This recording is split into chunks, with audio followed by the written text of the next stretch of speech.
토굿 AI 우리나라가 전 세계에서 세 번째로 만들었고 그동안 경험이 많이 쌓였으니 우리에게 유리한 판을 만들 수 있고 신경을 많이 쓰면 좋겠다. 항상 악마는 디테일에 있다 보니까 원팀으로 움직여야 경쟁을 해볼 만하다.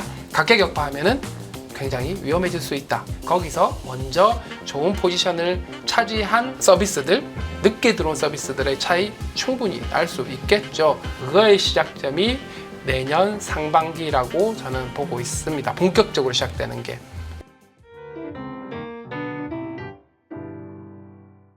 네이버 클라우드 AI 이노베이션 센터장 겸 네이버 퓨처 AI 센터장이시죠. 하정우 센터장님 모셨습니다. 어서 오십시오. 네, 반갑습니다. 안녕하십니까. 네, 반갑습니다.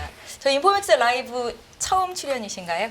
네, 첫 출연이고요. 네. 불러주셔서 감사합니다. 네, 정말 바쁘실 것 같아요. 네, 요새. 저는 이 주제들이 너무나도 궁금해서 오늘 밤이 되게 기다려졌습니다. 네. 저는, 네. 한지영 감사합니다. 위원님께서 궁금한 내용을 아마 다 질문을 드리고 답변을 이끌어 주시리라 믿고 있고요. 네, AI부터 좀 여쭤볼게요. 네. AI의 미래라고 하면 뭐 로봇과 함께하는 일상 정도를 생각할 수도 있을 것 같은데 현재 AI가 어느 정도 단계까지 왔는지부터 좀 짚어주시겠어요? 네. 몇 년 전까지만 해도 AI라고 하면은 특정 문제 혹은 특정 미션 같은 것들을 잘 하는 어떤 소프트웨어 느낌이었죠. 뭐 번역 혹은 안면 인식 뭐 이런 것들. 혹은 음성 인식 이렇게 특정 문제들을 잘 해결하는 거였는데 아무래도 이 GPT-3 이후 그리고 챗GPT가 나오고 나서는 전반적으로 굉장히 두루두루 다양한 어떤 일들을 할 수 있는 AI가 등장을 하기 시작합니다. 범용 AI라고도 얘기를 하고요. 챗GPT 같은 경우는 어떤 형태의 글이든 어지간해서는 사람만큼 잘 쓰고 있죠. 이렇게 굉장히 다양한 일을 동시에 할 수 있는 AI들이 나오기 시작했고 이제 글뿐만 아니라 음성 영상, 그리고 사진 이런 것들을 동시에 이해하고 또 음성으로도 얘기를 할 수 있는 AI가 나왔죠. 대표적인 게 챗GPT 4 옴니 이번 어드밴스드 보이스 모드라고 얘기를 하죠. 네. 고급 음성 모드와 좀 놀아보면 2013년에 개봉했던 허가 실현화된 것 같다는 그 느낌이 정도 들고요. 수준까지 올라온 거예요. 예, 그 정도 느낌까지 올라왔고 그리고 최근에 오픈 AI에서 발표하는 O1이라고 하는 이 기술을 보면 박사학위 소지자 수준의 과학, 수학, 프로그래밍 능력을 보유하고 있다고 얘기를 합니다. IQ 테스트를 했는데 120이 나왔다고 얘기를 해요. 와. 전 세계 인구 평균 인구의 IQ가 105입니다. 네. 이 정도까지 굉장히 기술이 많이 진보했다고 할 수 있죠. 일반인들이 느끼기에는 뭐 세상이 뭐 인터넷 혁명이 있었던 것처럼 AI 시대에 세상이 좀 많이 바뀔 거다 이렇게 생각을 하는데 막연한 거잖아요. 네네. 분명히 바뀌는 게 뭔가가 있다. 센터장님께서 좀 얘기해 주시겠어요? 네, 인공지능이라고 하는 기술이 스며드는 기술인 것 같습니다. 삶 속에 스며드는 기술이다 보니까 네.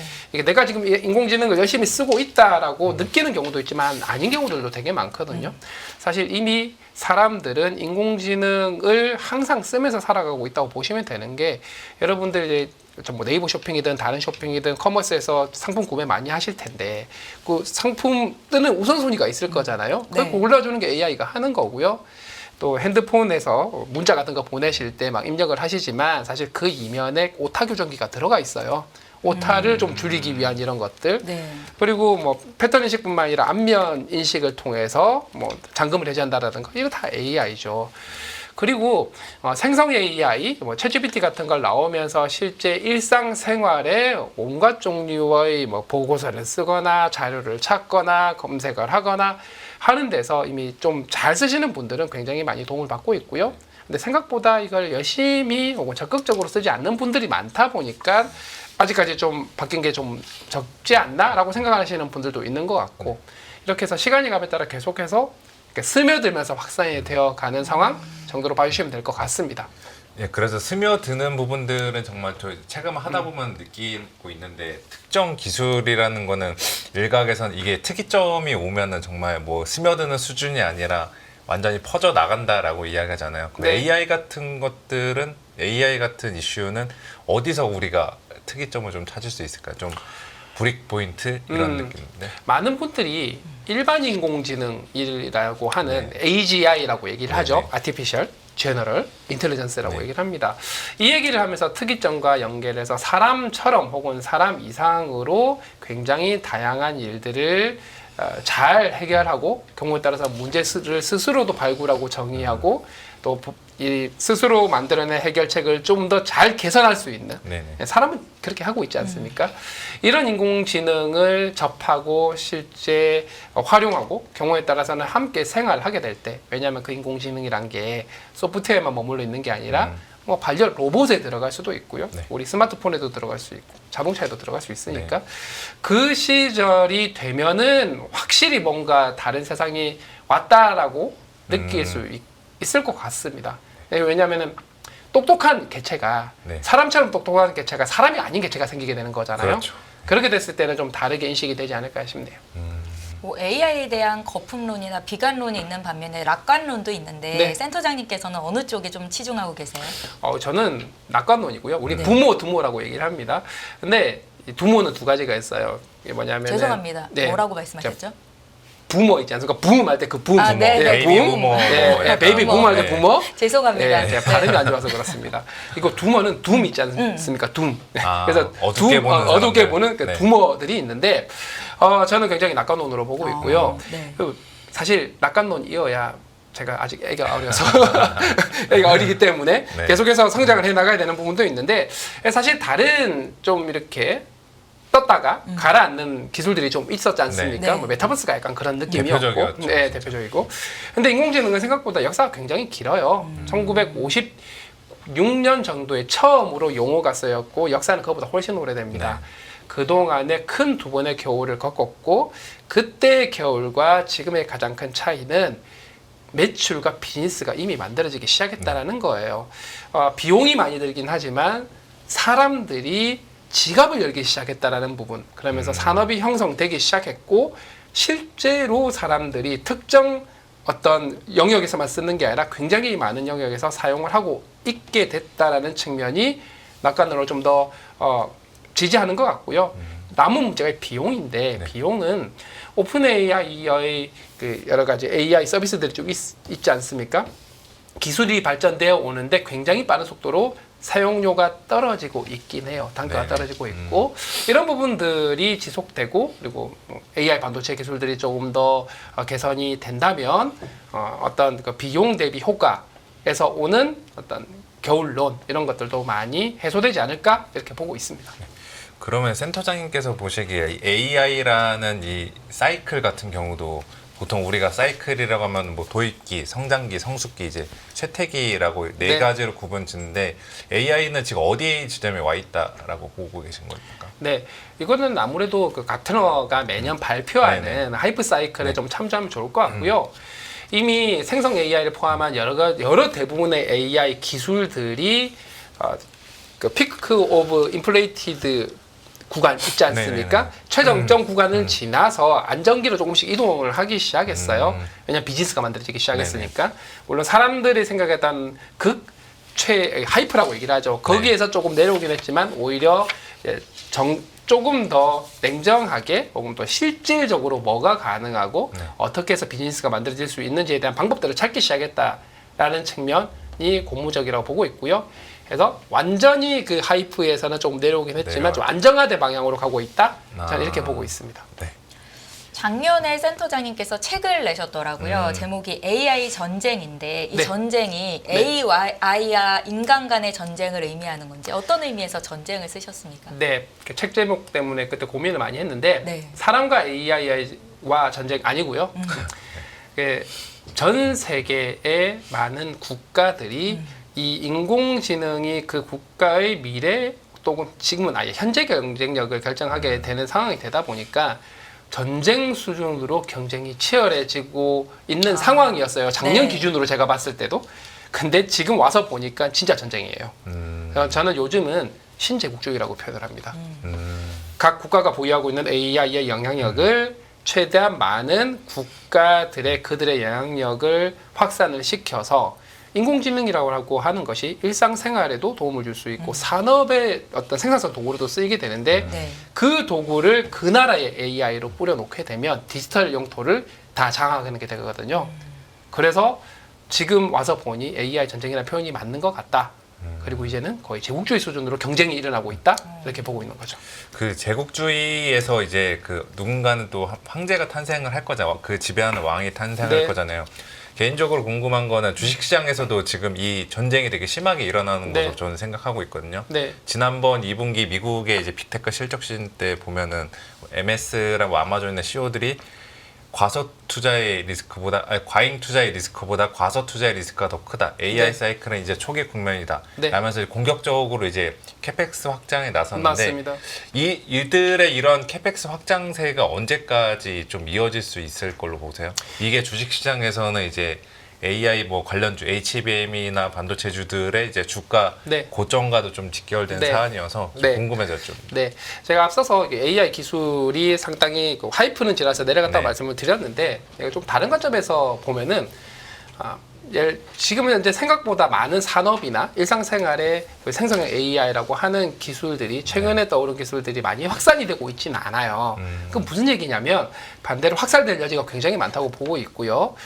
그런 확산될 여지의 가능성이 산업에서 그만큼 많이 AI를 도입한다는 얘기는 그만큼 사용자가 늘어난다는 얘기고 네. 그 사용자가 많은 트래픽을 유발했을 때 어떤 걸로 받쳐줘야 되느냐 HBM을 포함한 굉장히 그 AI 반도체라고 하는 것들이 받쳐줘야 되는데 지금 그 공급까지 가지 못하고 있기 때문에 네. 해당하는 캐펙스 투자 굉장히 이미 많이 했지만 앞으로 더 많이 할 가능성이 있어요. 네. 거의 치킨 게임 수준으로 여기서 그 AI의 파급력을 고려하면은 이거를 지금 내려놓으면 그 다음부터는 기회가 없다라고 보고 있는 것 같고요. 거의 뒤처진다라고 네, 보는 네, 거죠. 네. 그래서 뭐 빅테크 기업들은 물론이고 중국에 있는 뭐 알리바바 같은 기업들도 마찬가지고 중국은 중국 정부 자체가 이번 기회를 중국의 영향력을 확대하기 위한 굉장히 좋은 기회로 보고 있는 것 같아요. 그 때문에 미국 같은 경우는 굉장히 다양한 방법으로 중국을 견제를 하고 있죠. 그러니까 기업 단위, 국가 단위 모두가 지금은 이렇게 최대한 많은 투자를 통해서 경쟁력을 확보하는 방향으로 계속 가게 될 것 같고 네. 또 AI 에이전트 시대가 온다고 얘기를 하고 있는데 이것도 마찬가지. 사용자들이 일반적인 사람들이 에이전트를 활용하면 활용할수록 그때도 또 AI 반도체 엄청 많이 필요할 거거든요. 소위 말하는 AI 인퍼런스 칩이라고 얘기하는 수요는 굉장히 많이 빠르게 증가할 것 같은데 엔비디아에서도 그렇게 보고 있는 것 같아요. 현재 매출도 AI 인퍼런스 데이터 센터에서 인퍼런스가 차지하는 비율이 꽤 높은데 앞으로도 이게 훨씬 더 많이 늘어나게 될 것 같다라고 예상을 하고 있습니다. 그러니 캐펙스 투자를 더 많이 진행을 할 수밖에 없겠죠. 그래서 9월 달부터 젠슨왕이 곳곳에 나가서 우리 수요 너무나도 지금 좋다. 네.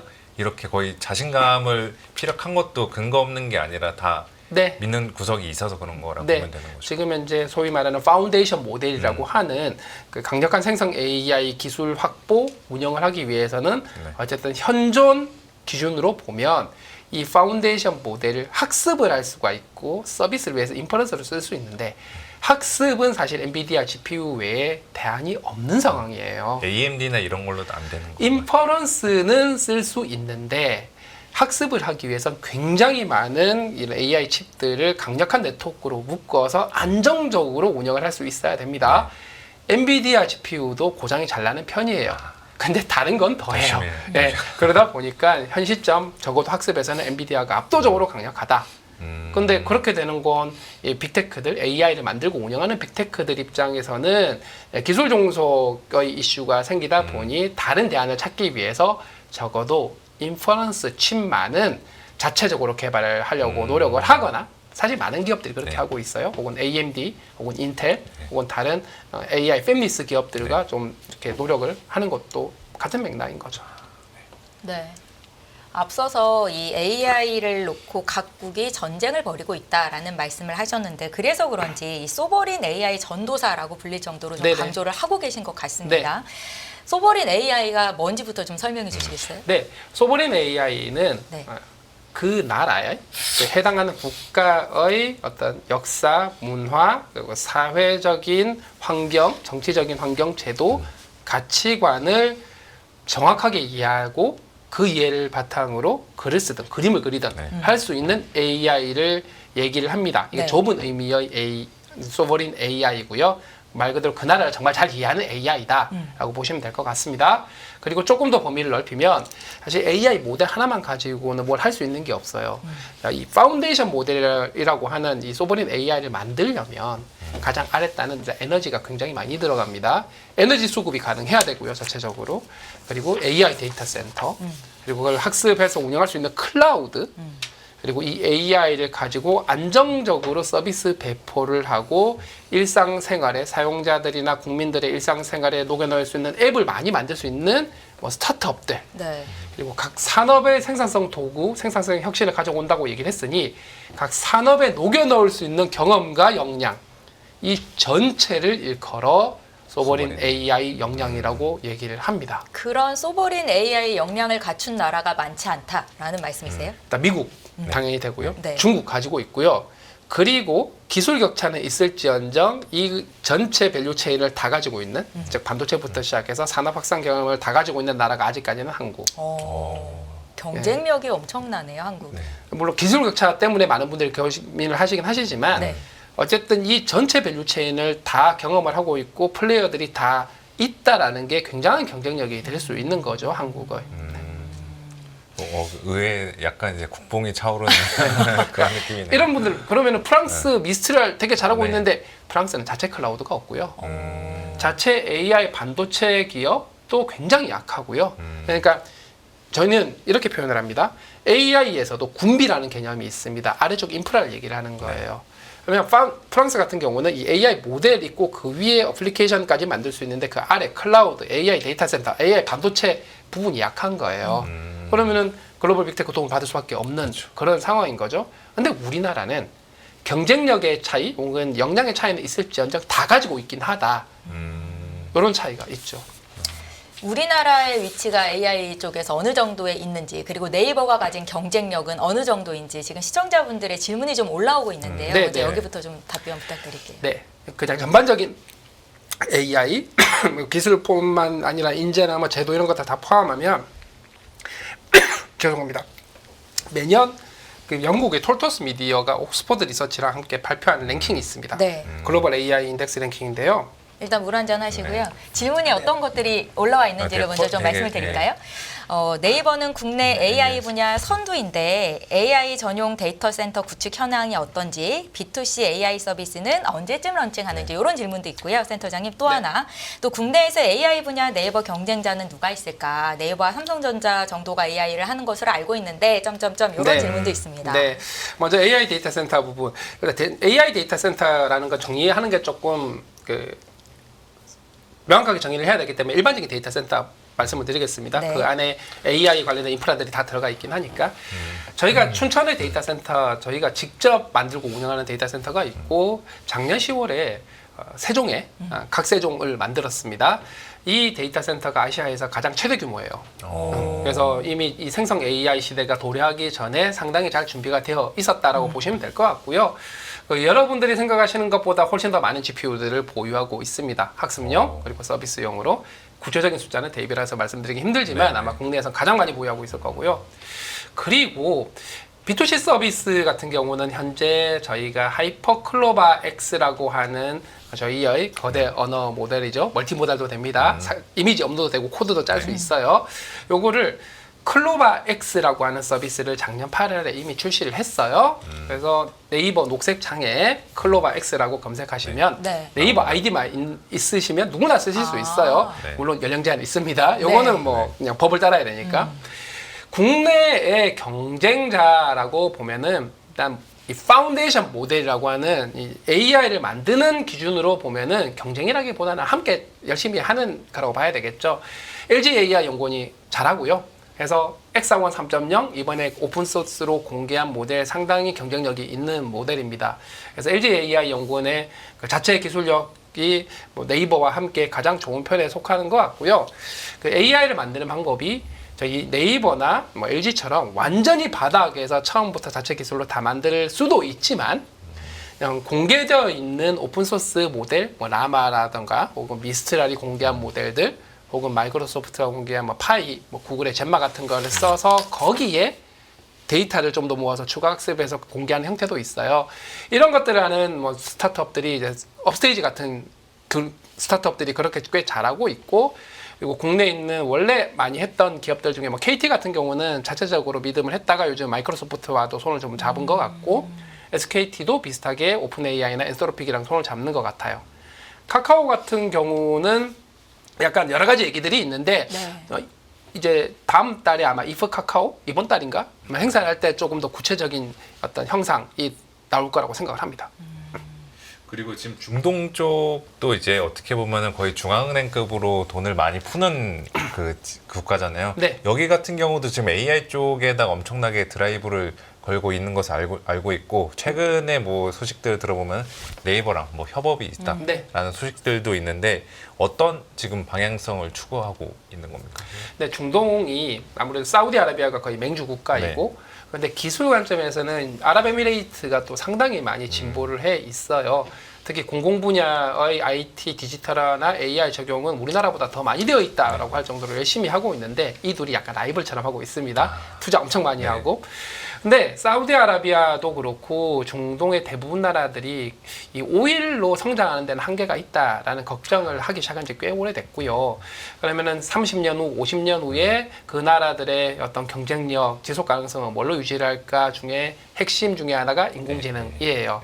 그러다 보니 여러 가지 각 국가들마다 여러 가지 정책을 취하고 있는데, 제가 지금도 이제 공항에서 바로 들어왔고, 저 두바이 갔다 왔거든요. 두바이에서도 인공지능 관련해서 관심이 워낙 많아서 과기정통부, 그리고 나이파라고 하는 네. 그 에이전시가 있어요. 과기정통부 산하에 그 원에서 두바이에 사이트를 만들어서, 현지 사이트를 만들어서 거기랑 AI 협업을 하는데 국내 스타트업들이 뭐 두바이 포함한 UAE랑 협업하는 이런 것들도 만들고 있고, 사우디는 조금 더 나라 특성이 그래서 그런지 모르겠는데 자체적으로 하려고 노력을 많이 하는데, 또 자체적으로 모든 걸 다 할 수 없다 보니까 그쵸. 또 신뢰 가능한 파트너를 찾고 있는 거죠. 아까 말씀드렸던 전체 이 생태계 밸류체인 기준으로 보면은 한국이. 도움을 받아야 되다 보니까 네. 보면은 이제 미국 도움을 받을 수도 있고 네. 중국 도움을 받을 수도 있는데, 한국은 미국, 중국과는 달리 소위 말하는 패권주의적은 아니거든요. 약간 공생이 가능한 완전 종속이 아니고, 그래서 약간 뭐 예. 러닝메이트 이런 느낌 예, 하잖아요. 그런 느낌인 네. 거죠. 같이 투자하고 같이 네. 성장할 수 있는 국가이면서도 말씀드렸던 것처럼 모든 이 밸류체인의 가치사슬의 모든 요소들을 다 가지고 있는 나라가 한국이고, 또 네이버가 그 가치사슬 중에 상당수를 커버를 하고 있으니까 네. 그러니까 네이버와 함께 이 아랍어 중심의 소버린 AI를 공동 개발을 하는 것도 투트랙 같은 개념으로 진행을 하고 있다고 보시면 되는 거죠. 말씀하신 거 들어보면은 우리나라가 아직 뭐 역량에 있어서는 뭐 미국이나 중국에 비해서는 좀 부족하다라고 하는데, 그 좋은 파트너, 협업자를 만나면은 그들과도 한번 이제 자웅을 겨뤄볼 만할 수 있겠네요. 네, 그런 거죠. 이게 기술이 100점짜리가 있습니다. 네. 근데 비즈니스나 제품으로 가는 게 100점짜리 기술이 100점짜리 제품이 나오는 건 아니거든요. 그게 맞을 것 같았으면 전 세계는 소니나 제록스가 지배를 했어야죠. 그렇지는 않은데 한 80점 정도의 기술이라고 하더라도 각 국가들 입장에서 보면은 이 소버린 AI의 핵심인 이 중동 지역에 대한 문화에 대한 이해도를 훨씬 더 높여야 나야 되는데, 아무래도 빅테크의 AI라는 게 미국 문화, 미국 가치관 편향이 돼 있다 보니까 충돌이 날 거잖아요. 이 중동 지역이 미국이 바라보는 중동 지역에 대한 인식이라는 게 있으니까. 그쵸. 그러면은 이 중동 지역을 정말 잘 이해하는 AI를 만들고는 싶고, 이 만드는 거를 기술 공유까지 포함해서 함께 할 수 있는 파트너로서 한국, 네이버 같은 기업들 이 기술이 80점이나 85점이어도 괜찮다라고 보는 거죠. 초거대 AI 보유국인 대한민국이 핵 보유국 정도의 위상을 가질 수 있다라고 센터장님이 말씀하신 바 있더라고요. 네. 이게 같은 맥락에서 그렇게 이해를 하면 좋을까요? 네, 실제로 그렇고요. 네. 제가 작년에 핵 관련 얘기를 한 건 제가 처음 얘기를 한 게 아니라 이 네. 얘기를 처음 꺼낸 건 사실은 오픈 AI 샘 알트만이었습니다. 이 AI라고 하는 거를 이 오픈 AI에서 GPT-4 같은 걸 만들어 보니까 핵무기 이상으로 강력한 혁신을 가져오면서도 원자력만큼, 근데 핵무기만큼 위험할 수 있으니 이거를 전 세계에서 글로벌하게 약간 통제 같은 걸 해야 되는 게 아니냐라는 얘기를 하면서 시작이 됐고, 실제로 이 AI가 모든 산업의 생산성 혁신을 가져오고 삶의 가치를 또 더 증진시킬 수 있고, 근데 그 기술이 없는 상태에서는 그 혜택을 볼 수가 없다 보니까 전략 기술화 되어 가고 있는 거죠. 그런 측면에서 봤을 때 핵과 유사한 부분이 굉장히 많다라는 거고요. 제가 최근에 국제 관계하는 교수님들, 이제 국제 정치하는 교수님들과 미팅을 해봤는데 지금의 인공지능과 인공지능 안전성과 관련된 논의들이 1940년대 그 2차 대전 직후 핵논이랑 거의 비슷한 형태로 흘러가고 있다고 얘기를 해요. 핵을 보유한 나라들끼리 룰 다 만들어 놓고 규칙 만들어 놓은 다음에 퍼지지 못하게 하고 자기들이 컨트롤하는 방향으로 가려고 노력을 하는 것들이 너무 눈에 보이고 네. 그때는 우리가 핵이 없었지만 네. 이게 독립반지를 만들었잖아요. 지금은 AI를 보유하고 있다 보니까 그때보다는 사정이 훨씬 낫다라는 거죠. 약간 어떻게 보면 이너서클에 들어갈 수 있다라는 네. 거네요. 이너서클이 들어가서 어떤 글로벌 스탠다드가 됐든 어떤 게임의 룰이 됐든 이런 거를 만들 때 목소리를 낼 수 있는 상황이 됐다라는 거죠. 한국이 소버린 AI를 갖추고 있는 게 그만큼 중요하다라는 네, 말씀이시고요. 맞습니다. 네. 최근 어제인가 오늘인가 뉴스인데 네.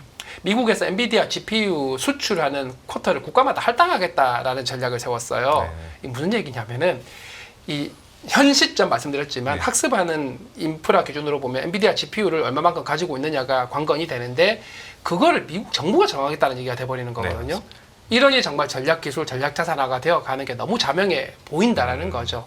자, AI 반도체가 첫 번째, 그 다음에는 이 파운데이션 모델 기술들이 될 것 같고요. 그래서 고급 기술은 뭐 이렇게 몇 개 국가들, 나머지 좀 보급형은 다른 나라들. 근데 보급형과 고급 기술의 차이가 있다 보니 그게 산업 경쟁력 차이로 이어질 가능성이 있고 이런 논의가 전 세계적으로 일어나고 있는 상황입니다. 또 하나 여기서 질문 드리고 싶은 게 우리나라가 글로벌 빅테크와 정면 대결이 가능하냐라는 문제인데요. 우리나라의 바잉 파워가 약해서 최첨단 AI 반도체인 그 엔비디아의 H100도 구하기 어려운 상황이 네. 아니냐라는 우려들도 있더라고요. 네, 네. 센터장님. 사실 바잉 파워가 약한 건 맞고요. 네. 사실 모든 분들이 그렇지 않습니까? 이게 대량 구매해 주시는 고객님들이 계시고 그리고 조금씩 구매하는 고객이 있으면 당연히 대량 구매 고객 중심으로 갈 수밖에 없죠. 그래서 국내에 있는 많은 기업들이 주문을 해도 제때 못 받는 경우들이 너무 많아요. 그래서 이제 정부에서 해주실 방법 중에 하나가 그냥 네. 정부가 그냥 대량 구매를 해가지고 그 정부 자산으로 데이터 센터를 운영하는 방법 또 있겠죠. 운영은 민간 위탁 운영을 해버리면 되는 거니까 이런 것도 한 가지 방법이 될 수 있다. 정부는 바잉파워를 더 키울 수 있으니까 그런 것도 한 가지 방법이 될 것 같고요. 정면 대결을 할 이유는 없죠. 말씀드렸던 것처럼 지금 오원이 뭐 박사학위 수준의 뭐 어떤 문제 해결력을 가지고 있다고 말씀을 드렸잖아요. 자, 여러분 우리가 삶을 살면서 하루에 몇 시간이나 수학 문제 풀고 있고 과학 문제 풀고 있겠어요. 일상생활에서는 그 정도의 지적인 능력을 쓰지 않거든요. 그러면 이 100점짜리 기술이 100점짜리 기술이 중요하긴 한데 80점, 90점짜리라도 실제적으로 사람들이 지갑을 열만한 혹은 사람들의 삶에 직접적으로 도움이 되는 다양한 서비스 혹은 제품 이런 것들로 비즈니스화 혹은 뭐 공공의 어려운 문제들 해결하는 이런 케이스들을 누가 더 잘 만들고 이 전체를 어떤 생태계를 만드느냐에 따라서 충분히 경쟁을 해볼 만하다라고 생각을 해요, 저는. 앞으로 AI를 얼마나 잘 활용하느냐가 또 가장 큰 중요한 문제 중에 하나가 될 것 같은데 센터장님께서는 AI 리터러시 쪽도 좀 강조를 하시는 것 같습니다. 네, 문해력, 그렇습니다. 이해도를 좀 높여야 된다. 네, 맞습니다. 어떻게 하면 좀 그렇게 저도 그게 궁금합니다. 가능할 수 있을까요? 네. 요즘 보면은 AI 관련된 책들, 뭐 입문서부터 시작해서 활용서까지 굉장히 많이 나오고 있고 유튜브에도 굉장히 많이 나옵니다만 일단 그런 것들을 책이든 어떤 영상이든 많이 보시는 게 중요한데 거기서 끝나면 안 되고요. 무조건 많이 써보셔야 됩니다. 많이 써봐야 네. 돼요. 네. 그래서 내가 이런 이메일을 쓰려고 하는데 이메일을 쓰기 위해서 챗GPT 같은 AI 도움을 받았어요. 네. 근데 처음에 만족스럽지 않을 수 있어요. 왜냐? 프롬프트를 어떻게 넣느냐에 따라 달라지거든요.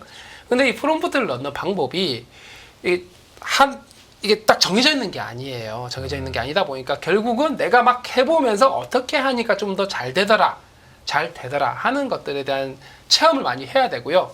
그걸 해서 어디까지가 되고 어디까지가 안 되는지를 파악을 하면 그 다음부터 어떤 일에 AI를 쓰고 어떤 일을 안 쓸지를 할 수 있습니다. 구분하게 돼요. 한마디로 우리 주니어에게 일을 할당하듯이 AI에게 일을 할당할 수 있고요. 우리가 팀원들에게 일을 주면 그 다음에 뭘 하죠?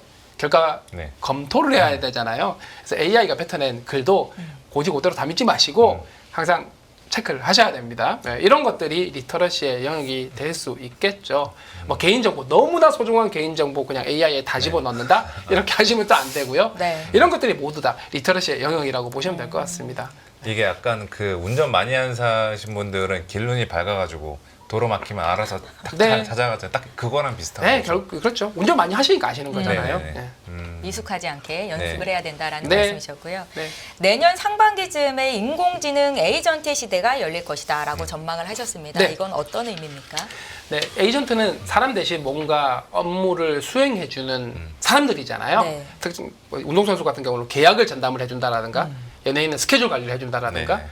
AI 에이전트도 마찬가지여서 사람 대신에 사람이 해야 될 일을 어떤 임무가 있으면 해야 될 일을 어떻게 일을 진행을 하면 되는지 방법을 찾아내고 그 방법에 대해서 실제로 수행을 하고 그다음에 평가라고 할 수 있는 역량을 가진 게 AI 에이전트라고 보시면 돼요.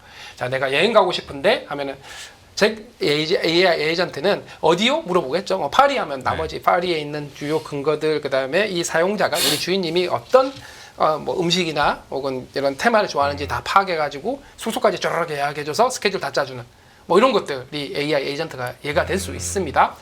자, 이 AI 에이전트의 시대를 내년 상반기로 본 건 이 AI 에이전트가 첫 번째 버전이라고 할 수 있는 게 뭐 예전에 물론 AI 스피커가 있었지만 그때는 좀 멍청했죠. 구글이 제미나이 라이브라고 하는 걸 8월에 발표를 했습니다.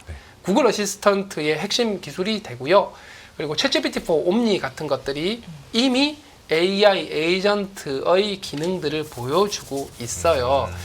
그러면 애플의 시리가 혹은 애플 인텔리전스에서 챗GPT 4 옴니와 연동을 하반기에 한다고 얘기를 했고 이런 것들이 지금 하반기부터 시작이 되면 내년 상반기 정도 되면은 이 AI 에이전트라고 하는 것들이 적어도 최소한 스마트폰에 굉장히 많이 깔리게 될 것 같아요.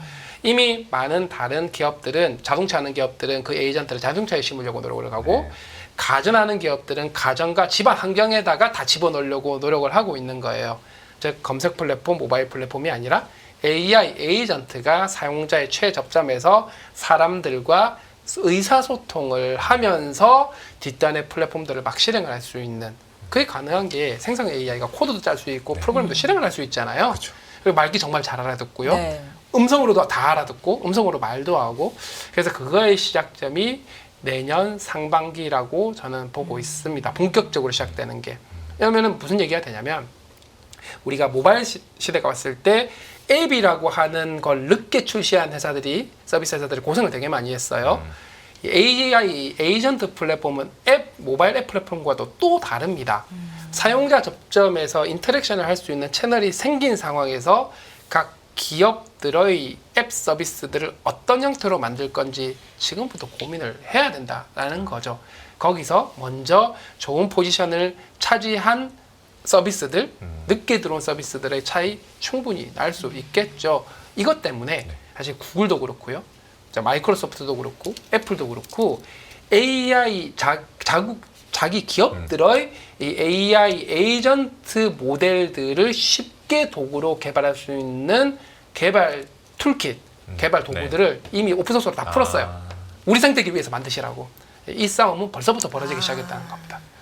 와, 근데 그 싸움이 벌어지면 벌어질수록 AI 에이전트가 확산이 되면 될수록 삶의 질은 되게 높아지고 인류도 뭐 어떻게 보면 2차 거의 혁신의 시대를 네. 맞이할 것 같은데 동시에 이제 저처럼 이제 그 지식 노동자들은 일자리의 위협도 있을 것 같고 맞아요. 미국에서는 뭐 그런 이야기가 있더라고요. 최근에 화이트 칼라보다 블루 칼라들의 임금들이 더 잘 오른다. 이게 또 AI가 그 화이트 칼라들의 일자리를 대체하다 보니까 네. 그런 반대급부 현상이 생겼다라고 이야기가 나오는데 네. 어떻게 보세요? 저희는 앞으로 어떻게 살아가야 될까요? 그러니까요. 네. 사실 100명이 할 일이 100명이 할 일을 30명이 하게 되는 효과는 틀림없이 있고요. 근데 일자리 자체를 완전히 대체하기는 쉽지 않은 게 AI 에이전트라고 하는 게 어떤 그 일자리는 예를 들면 앵커 여러분들은 이제 스토리도 봐야 되고 대본도 확인하셔야 되고 경우에 따라서 직접 질문도 하셔야 되고 해야 되는 여러 가지 모니터링도 하셔야 되고 여러 가지 과업들이 있지 않습니까?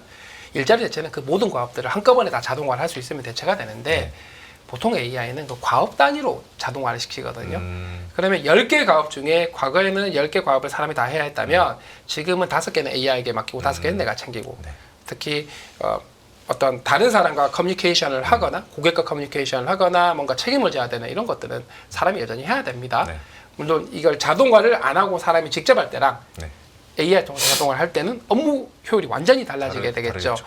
그래서 직업 자체가 대체되는 거는 좀 많이 직업 자체가 대체된다고 보기는 좀 어려울 것 같고요. 물론 대체되는 직업이 있긴 하겠습니다만 대신에 AI를 쓰지 않으면 AI가 도태되게 될 가능성이 높아지겠죠. 네네. 그건 있는 것 같고 그리고 또 우리가 모바일 때도 그렇고 자동차 처음 나왔을 때도 그렇고 예, 없어진 직업이 있었단 말이에요. 마찰적 시도. 훨씬 더 많은 직업들이 생겼어요. 예, 자동차 말씀을 드리면 아니 운전수 생긴 거 다가 아니냐 그게 아니라 물동량이 늘어나면서 생산량이 늘어나고 공장이 100명을 뽑았던 게 1000명을 뽑게 되는 이런 효과가 생기지 않습니까?